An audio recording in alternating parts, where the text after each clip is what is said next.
Bonjour, dans cette vidéo, je vais vous montrer comment démarrer la première partie de votre exercice sommatif du cours 1.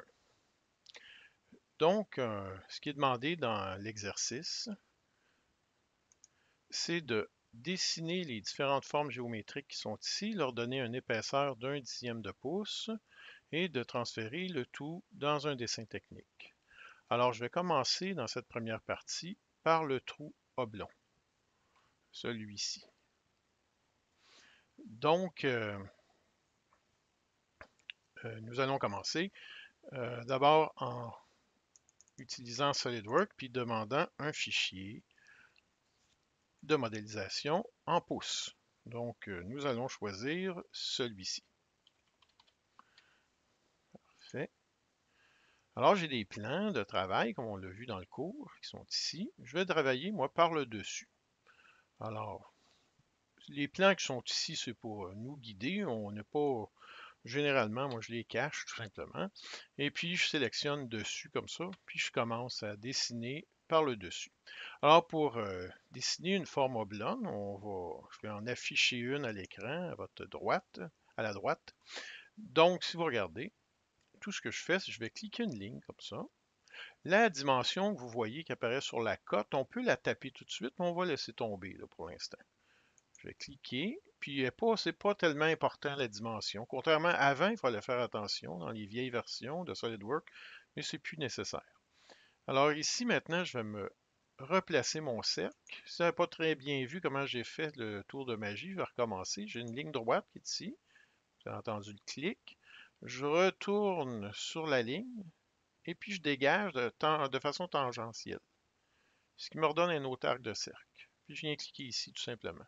Donc, on voit, j'ai deux tangences de ce côté-là, deux lignes horizontales. Parfait. L'esquisse est bleue, ce qui signifie qu'elle n'est pas du tout contrainte. Elle peut se déplacer n'importe comment. Ce qu'on ne veut pas. Donc, ce qu'on va faire, on va demander qu'un des points de la forme au blanc, ici, et puis le point central, on va demander que ces points-là soient coïncidents. Donc, c'est ici, vous voyez la contrainte coïncidente.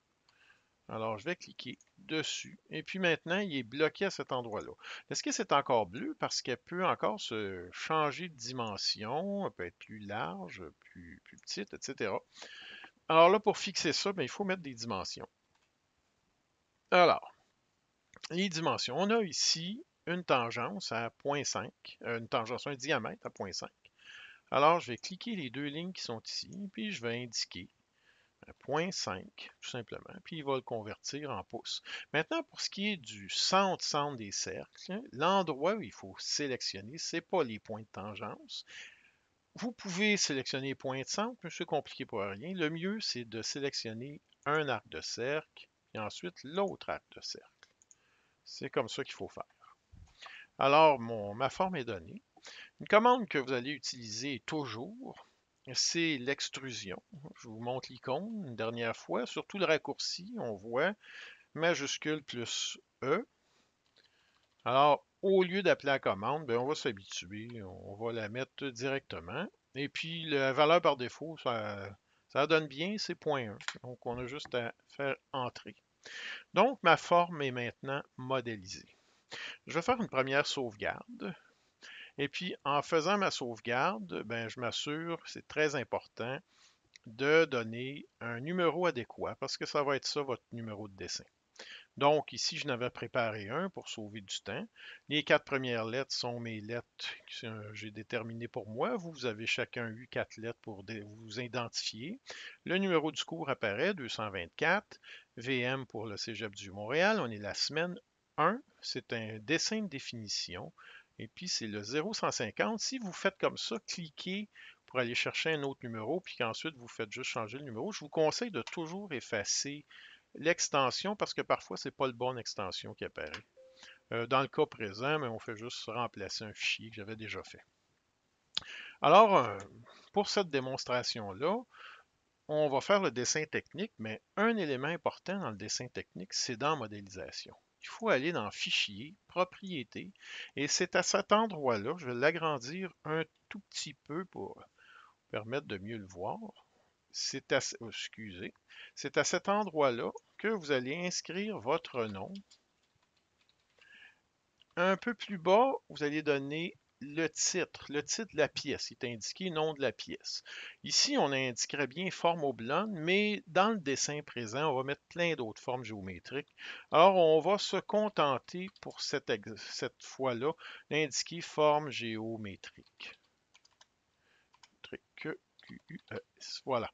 Et pour ce qui est du sujet, disons que pour aujourd'hui, on va appeler ça exercice. On pourrait mettre sommatif, mais on va laisser tomber, du cours 1. OK? Mais normalement, dans le sujet, ça serait le nom de l'objet qui serait indiqué. Là, ici, il n'y a pas de nom d'objet. Alors, on va faire OK. Et notre pièce, il faut la sauvegarder, mais elle est prête pour faire le dessin technique. Alors, je vais ouvrir un nouveau fichier et cette fois-là, je vais aller chercher le format pouce A. Le format A, c'est le 8,5 onces. Alors, on va faire OK. Pendant ce temps-là, je vais rapetisser ma feuille. Et puis, il nous offre d'insérer un modèle. C'est celui-ci. Voilà. On regarde ce qu'on obtient. Moi, je ne veux pas une perspective. Fait que je vais sélectionner une vue. C'est le genre de vue que je veux. Notez que aperçu est coché. Sinon, vous avez juste un rectangle comme ça. Coché, aperçu. Et puis, on descend nos deux vues. Celle-ci, puis on veut donner l'épaisseur, donc on va donner cette vue-là. Vous allez noter que le cartouche, c'est partiellement rempli. Chaufferillon. Exercice, le numéro de dessin, on peut vérifier que le numéro est bon parce qu'il correspond à toutes les cases, c'est parfait. Titre du cours n'est pas indiqué, puis inscrire le nom. Moi, je ne suis pas chanceux ici, je suis chez moi. Je ne peux pas, par le tableau qui est ici, propriétés personnalisées, ajouter des propriétés, là, comme je l'ai fait pour vous au Cégep. Donc, je vais les taper manuellement. Ce que vous pouvez faire, vous pouvez les taper manuellement, mais sinon, allez dans le tableau que je vous ai indiqué, puis vous allez retrouver le nom de tous les enseignants, puis le titre de tous les cours.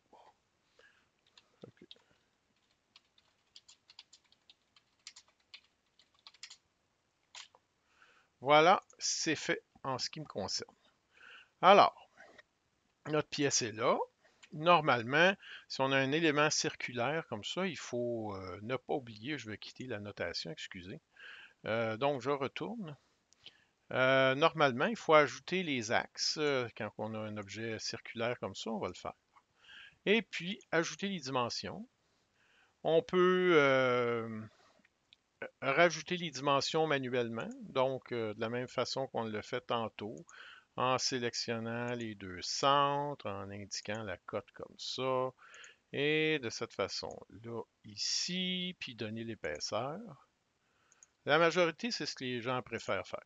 Fait que vous pouvez fonctionner comme ça, ou sinon, si vous avez bien fait votre modélisation, si la cotation est impeccable dedans, ben vous pouvez l'importer par ici. Mais pour ça, il faut que ça soit bien fait.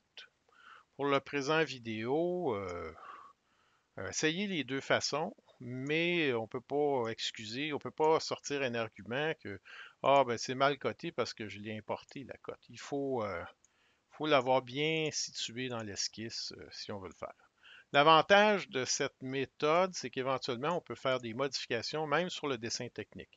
Par exemple, si je voulais modifier l'épaisseur, ben, je peux le faire dans mon dessin. Je peux indiquer 0.5 ici et demander de reconstruire. Puis vous voyez, l'épaisseur a changé. Voilà, comme ça.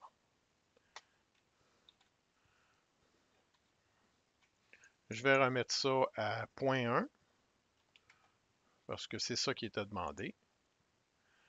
Et voilà, j'ai terminé mon vidéo. Pour l'instant, je veux juste vous montrer une dernière chose. Par contre, vous allez évidemment sauvegarder ce document-là. Je vais demander d'enregistrer tout. Je vais le sauver dans le même répertoire. Il conserve le numéro de la première pièce qui est inclus. C'est excellent. Et puis, quand vous allez remettre le travail, mais là, le travail n'est pas terminé, vous sauvez une version PDF. Ce qui veut dire que vous faites enregistrer sous une deuxième fois, puis vous prenez le format PDF. Et puis, dans Options, vous vous assurez qu'exporter le PDF en couleur est décoché, non pas coché, là, comme ceci. Et puis, vous faites OK. Et puis, il va enregistrer une version PDF qu'on devrait toujours vérifier.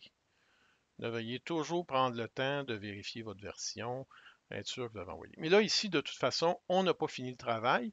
On va regarder dans une autre vidéo comment compléter quelques autres figures. Merci.